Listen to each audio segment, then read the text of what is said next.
সোনালী ধানের সোনালী ফসল আমাদের প্রিয় মাতৃভূমি লক্ষ্মীপুর কমলনগর।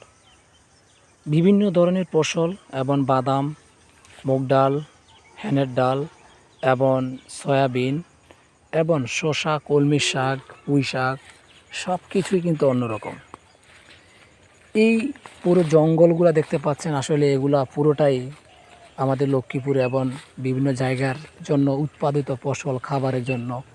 আসলে এগুলা কিন্তু মানুষ খুঁজে পাচ্ছে না।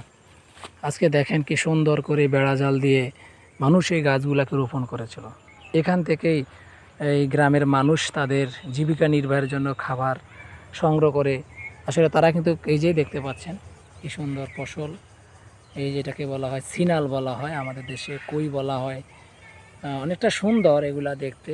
এই যে বের হচ্ছে, বড় বড় হচ্ছে, বেড়ে উঠবে এখান দিয়ে। তো আসলে এই যে এগুলো হচ্ছে হেনের ডাল, অনেকটা ক্ষেতের ভিতরে জোড়ো থাকে। তো সব মিলে অনেক ভালো লাগে। এখানে কচু শাক রোপণ করা হয়েছিল, এই যে কচু শাক রোপণ করা হয়েছিল। খুবই সুন্দর একটা ওয়েদার, চারপাশে জাল দিয়ে কিভাবে কচু শাকগুলো রোপণ করে দেখেন। আসলে আপনাদের গ্রামে যদি এরকম চাষ হয়ে থাকে অবশ্যই আপনারা বুঝতে পারবেন। এই যে কচু শাকগুলো অনেক দূরত্ব রেখে এখানে এগুলা যখন বড় হবে, অনেকটা বড় নিচের দিকে লতি বের হবে এখান থেকে। তারপরে এটার নিচে দিয়ে অনেক বড় একটা, যেটাকে কচু, অনেক বড় কাঠ হয়, ওই কাঠগুলোও কিন্তু খাওয়া যায়। মানে অন্যরকম। আসলে যখন গ্রামে থাকবেন বা যারা দেখবেন তারাই বুঝতে পারবেন যে কি এটা হচ্ছে মাইরা। আমাদের সে লাল শাক থেকে কিন্তু এটা হয় মাইরা বলা হয়। মাইরা রোপণ করেছে অলরেডি এখান থেকে। খুব ভালো লাগে পরিবেশটা। সন্ধ্যার আগ মুহূর্তে আপনাদের সাথে যুক্ত হলাম।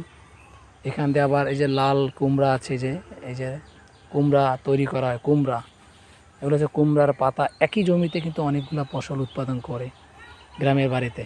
সুন্দর দেখা যায়। এই সবগুলা শাক যদি আসলে কোথাও নিয়ে বিক্রি করা হয়, ম্যাক্সিমাম অনেক টাকার কিন্তু এখানে এই সবজি হবে। গ্রামের মানুষ যেগুলো পাচ্ছে, খাচ্ছে না, আসলে ঢাকাতে কিন্তু এগুলা কোটি টাকার সম্পদ। তো আসলে অনেক কিছু উৎপাদন করা হয় যদি আপনি জানেন, প্রযুক্তির সাথে তাল মিলিয়ে আপনার কাজ করার, উৎপাদন করার মানসিকতা থাকে, অবশ্যই আপনি অনেক কিছু করতে পারবেন। সব অনেক ভালো থাকবেন, সুস্থ থাকবেন। আমাদের এই ভিডিওগুলো দেখবেন, ভালো লাগবে আপনাদের কাছ থেকে। এই যে কচু খুবই সুন্দর, চারিদিক দিয়ে জাল দিয়ে তৈরি করা হয়েছিল। আল্লাহ হাফেজ।